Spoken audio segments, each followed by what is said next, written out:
இங்க ஒரு பொண்ணு 3 நாளா தூங்காமலே இருப்பா. எதனாலனா தூக்கம் வராமலாம் கிடையாது. இப்ப இந்த பொண்ணு ஒரு சயின்டிஸ்ட் கிட்ட போயிட்டு ஒரு எக்ஸ்பெரிமெண்ட்க்கு நான் ஒத்துக்கிறேன் அப்படின்னு சொல்லிட்டு இருந்திருப்பா. அது என்ன எக்ஸ்பெரிமெண்ட் அப்படின்னா, அந்த சயின்டிஸ்ட் வந்து இந்த பொண்ணோட கழுத்துக்கு பின்னாடி ஒரு சிப் மாதிரி இன்சர்ட் பண்ணிடுவாரு. 3 நாளைக்கு இப்ப இந்த சிப் வந்து இந்த பொண்ணோட கழுத்திலே தான் இருக்கணும். அந்த சிப் அங்க கழுத்துல இருக்கிற வரைக்கும் அந்த பொண்ணு தூங்கக்கூடாது. ஒருவேளை தெரியாதனமா ஒரு நிமிஷம் தூங்கிட்டா கூட அந்த சிப் வந்து வெடிச்சிரும். அதனால ரொம்ப கேர்ஃபுல்லா இரு அப்படின்னு சொல்லியிருப்பாரு. இப்ப இந்த பொண்ணுக்கு காசு தேவை இருக்கும். அதனால இப்ப இந்த எக்ஸ்பெரிமெண்ட்க்கும் அந்த பொண்ணு சரின்னு சொல்லிடுவாளா. 3 நாள் தானே, நம்ம படிச்சுக்கிட்டே இருந்தாலே டைம் போறதே தெரியாது அப்படின்ட்டு அந்த பொண்ணு படிச்சுக்கிட்டே இருப்பா. ஸ்கூல்ல போயிட்டு உட்காந்தா இதே மாதிரி இன்னும் சிலர் வந்து இந்த எக்ஸ்பெரிமெண்ட்க்கு ஒத்துக்கிட்டு இருந்திருப்பாங்க. இப்ப இவங்கெல்லாம் தூங்காம இருக்கிறதுக்கு என்ன பண்றாங்கன்னா, ஒரு பொண்ணு நைட்டு ஃபுல்லா லைவ் ஆன் பண்ணிடுவா. இன்னொரு பையன் நைட்டு ஃபுல்லா வந்து வீடியோ கேம்ஸ் விளையாடிட்டு இருப்பான். இன்னொரு பையன் நைட் எல்லாம் உட்காந்து பார்ட்டி பண்ணிட்டு இருப்பான். இப்ப இந்த பொண்ணு மட்டும் தான் படிச்சுக்கிட்டே இருப்பா. இதே மாதிரியே பண்ணியே 3 நாள் முடிஞ்சு போயிடுச்சு. இப்ப இங்க எல்லாருமே சந்தோஷமா தான் இருந்திருப்பாங்க. அந்த சயின்டிஸ்ட் கிட்ட போயிட்டு காசும் வாங்கிடுவாங்க. ரொம்ப ஈஸியாவே இந்த சேலஞ்சை முடிச்சிட்டோம் அப்படின்னு ரொம்ப சந்தோஷமா இருப்பாங்க. இப்ப மறுபடியும் வந்து அந்த சயின்டிஸ்ட் கூப்பிட்டுருப்பாரு.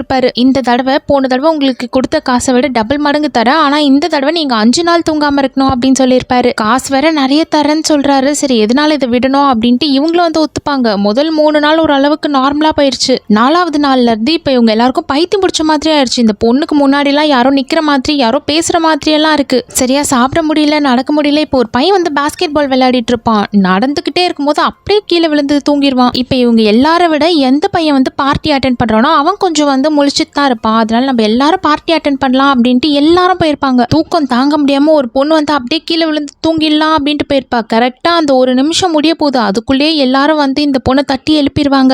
எப்படியோ ஒரு வழியா 5 நாளையே முடிச்சிருவாங்க. அப்பா இதுக்கு மேல இந்த எக்ஸ்பெரிமெண்ட்டே எங்களுக்கு தேவையில்லை, மரியாதையா இந்த சிப்பை கழட்டிருங்க அப்படின்ட்டு அந்த ப்ரொஃபசர் கிட்ட போயிட்டு சொல்லுவாங்க. அடுத்ததா இப்ப அந்த ப்ரொஃபசர் வந்து இன்னும் நான் நிறைய காசு தரேன், 10 நாள் இந்த எக்ஸ்பெரிமெண்ட் பண்றீங்களான்னு கேட்கிறப்போ எனக்கு உங்க காசே தேவையில்லை அப்படின்ட்டு எல்லாரும் போயிடுவாங்க. முதல் 3 நாள் தூங்காம இருக்கிறது ஒரு அளவுக்கு ஈஸியா முடிச்சிட்டாங்க. ஆனா அடுத்தடுத்து போறப்போ வந்து இவங்களே அப்படியே ஒரு மாதிரி பைத்தியம் பிடிச்ச மாதிரி ஆகிடுறாங்க. அதனால இந்த எக்ஸ்பெரிமெண்ட்டே நம்மளுக்கு வேணாண்டா அப்படின்னு விட்டுருவாங்க.